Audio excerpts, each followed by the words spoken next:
Hello student, आज हम part 5 Bharat गान पढ़ेंगे। कविता है ये, एक ऐसी कविता जिसमें भारत की विभिन्न विशेषताओं का वर्णन किया गया है। भारत ने जिन विशेषताओं के कारण विश्व में अपना नाम ऊंचा किया है और कई नामों से संबोधित किया गया है भारत को, जैसे ब्रह्मवर्त, आर्यावर्त, भारतवर्ष, भारत, हिंदुस्तान। लेकिन क्यों किया गया? क्योंकि भारत कई विशेषताओं का देश है। यहाँ महान महान विभूतियाँ ने जन्म लिया है, आपको मालूम है। आज हम इन्हीं विशेषताओं का इस कविता के माध्यम से वर्णन करेंगे और आप इसको ध्यान से पढ़ना और समझना, ठीक है?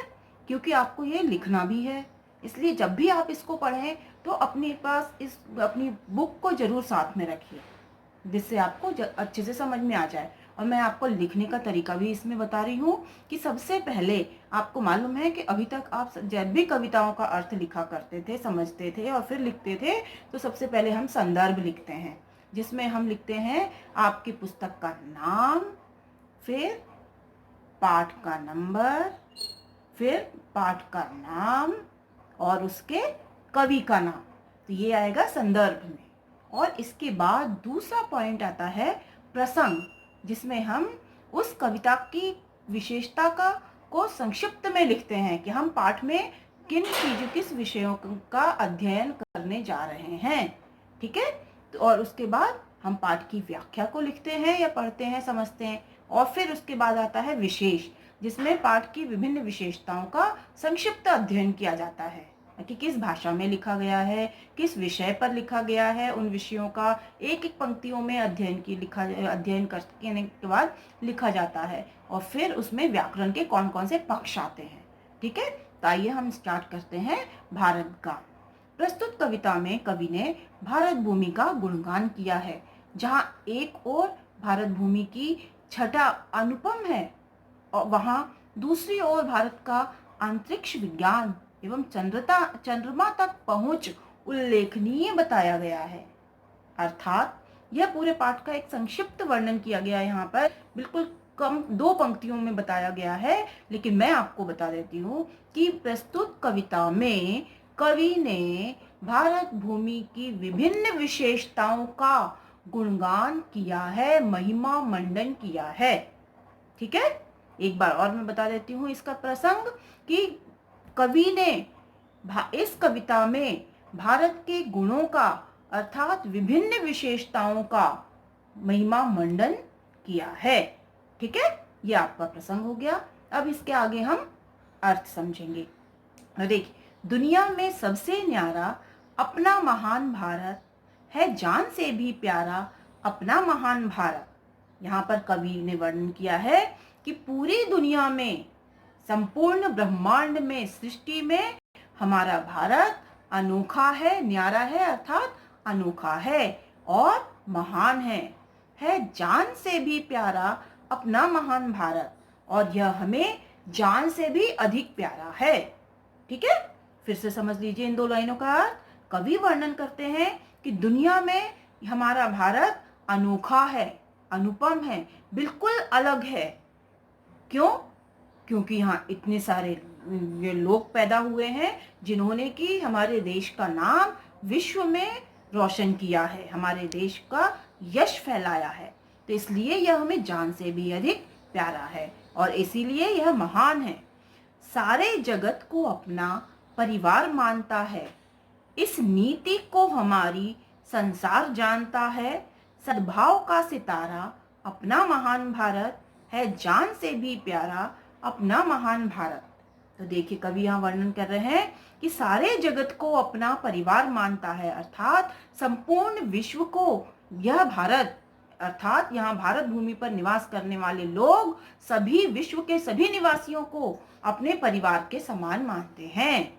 जिस प्रकार की स्वामी विवेकानंद जी ने अपने संबोधन में कहा था, वसुधैव कुटुंबकम की भावना बताई थी, ठीक है? जो संपूर्ण विश्व में प्रसिद्ध हुआ, इसीलिए यहाँ पर वर्णन आया है कि सारे जगत को अपना परिवार मानता है, अर्थात वसुधैव कुटुंबकम की भावना का विकास करता है। को फैलाता है संपूर्ण संसार में, जो जिसने प्रसिद्धि पाई। किस लिए प्रसिद्धि पाई? क्योंकि भारत की ये विशेषता है कि उसने सारे जगत को वसुधैव कुटुंबकम की भावना में समाहित किया है। ठीक है, इस नीति को हमारी संसार जानता है। यह हमारी नीति रही है कि पूरा संसार एक परिवार के समान है। ठीक है, संपूर्ण विश्व को हमारे कार्य करने के तरीके के कारण विश्व को में विश्व गुरु का दर्जा दिया गया। सद्भाव का सितारा अपना महान भारत, और प्राचीन काल से ही जहां श्रेष्ठ भावना से परिपूर्ण लोग निवास करते आए हैं, क्योंकि उन्हीं भावनाओं के कारण ही तो विश्व में उसका स्थान ऊंचा हुआ। लोगों ने पसंद किया, लोग आकर्षित हुए इस देश के ज्ञान के प्रति। इसीलिए इसको इस सद्भाव का सितारा कहा गया, क्योंकि यहाँ के लोग अच्छी भावनाओं, श्रेष्ठ भावनाओं से युक्त थे और आज भी हैं। तभी तो विश्व के लोग इस देश की तरफ आकर्षित होते हैं। सबको सखा समझकर संशय रहित सुकोमल, जितने वसुंधरा पर हैं दीनहीन दुर्बल। कवि यहाँ वर्णन कर रहे हैं सबको सखा समझकर, मतलब सभी को अपना मित्र समझकर, बिना किसी संशय आशंका से के सुकोमल यानी नम्र भाव से जिन्होंने सभी को अपनाया है, अर्थात जितने वसुंधरा पर हैं दीनहीन दुर्बल यानी इस वसुंधरा का अर्थ होता है धरती, पृथ्वी, जमीन, यानी इस धरती पर जितने भी लोग निवास करते हैं, जिसमें दुखी, गरीब और कमजोर लोग हैं, उन सभी को मित्र मानकर उन्होंने बिना किसी शंका के नम्र भाव से अपनाया है। इसलिए यह भारत हमें जान से भी अधिक प्यारा है, अर्थात अपनी जान से भी अधिक प्यारा है। तभी तो यहाँ के लोग पीछे नहीं हटते, दूसरों के लिए अपनी जान तक न्यौछावर कर देते हैं। ठीक है, धरती पे स्वर्ग की है यदि कल्पना कहीं पर, वह मूर्त रूप लेती सच मानिए यहीं पर। अब यहाँ पर भारत की एक दूसरी विशेषता का वर्णन किया जा रहा है कि धरती पे स्वर्ग की है यदि कल्पना कहीं पर, वह मूर्त रूप लेती सच मानिए यहीं पर। यानी धरती पर अगर स्वर्ग है तो इसकी कल्पना भी अगर कहाँ जहाँ की गई है तो वह हमारा भारतवर्ष ही है। कश्मीर का शिकारा अपना महान भारत, यानी कश्मीर ही वह स्थान है जो इस भारत भूमि पर है, भारत की धरती पर है, और इसे ही स्वर्ग कहा गया है कि धरती पर अगर कहीं स्वर्ग है तो वह भारत में है, और भारत में कहाँ पर है तो वह कश्मीर में है। यह सनातन काल से बताया गया है, प्राचीन काल से यह बात प्रचलित है और प्रसिद्ध है कि धरती पर अगर कहीं स्वर्ग है तो वह भारत भूमि की धरती पर कश्मीर में है। तो इसलिए यहाँ पर कहा गया है कि धरती पर स्वर्ग की है यदि कल्पना कहीं पर, अगर जिसने भी धरती पर स्वर्ग की कल्पना की है तो वह कहाँ पर है? भारत की धरती पर कश्मीर में है। ठीक है, वह मूर्त रूप लेती सच मानिए यहीं पर, और वही स्वर्ग का साकार रूप लेती है। साकार रूप, मूर्त रूप अर्थात साकार रूप प्रदान करती है। और भारत की इन्हीं विशेषताओं के कारण कवि ने इसे महान माना है। इसलिए भारत के लिए कहा है कि यह हमें अपने जान से भी अधिक प्यारा है। इसीलिए आज भी प्राचीन काल से लेकर आज तक भारत का हर व्यक्ति भारत को हर संभव, हर प्रयत्न करते हुए बचाए रखना चाहता है। ठीक है, उत्तर खड़ा हिमालय बन वीर धीर प्रहरी। उत्तर दिशा में, भारत की उत्तर दिशा में हिमालय अत्यंत वीरता के साथ और धैर्य पूर्वक एक पहरेदार की भांति खड़ा हुआ है जो भारत की सुरक्षा कर रहा है। दक्षिण सतत सुनाए सागर समृद्ध लहरी, और दक्षिण दिशा में बहने वाला महासागर समुद्र समृद्धता का संदेश लाता है, जिसकी नित्य बहने वाली लहरें इस समृद्धशाली होने का संदेश देती हैं।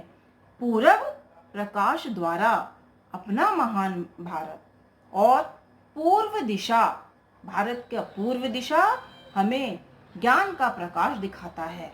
अर्थात भारत में स्थित पूर्व दिशा में स्थित द्वार जहाँ से ज्ञान का प्रकाश सदा से फैलता रहा है। अर्थात पूर्व दिशा जहाँ से कि कई महान आत्माओं ने जन्म लिया है और जिन्होंने ज्ञान के माध्यम से संपूर्ण संसार में ज्ञान का आलोक प्रसारित किया है। इसलिए इस महान भारत को यह अत्यंत महान बताया गया है और इसकी महानता के कारण ही यह हम सभी को अर्थात यहाँ रहने वाले लोगों को जान से भी अधिक प्यारा है। ठीक है, अब इसके बाद हम अगला, यहाँ तक तो अब आपने समझ लिया। अब आप इसको अपनी बुक के माध्यम से, अपनी पुस्तक में पंक्तियों के माध्यम से सामने रखकर इसका अध्ययन करेंगे। अब हम इसके आगे का अगली वीडियो में पढ़ेंगे।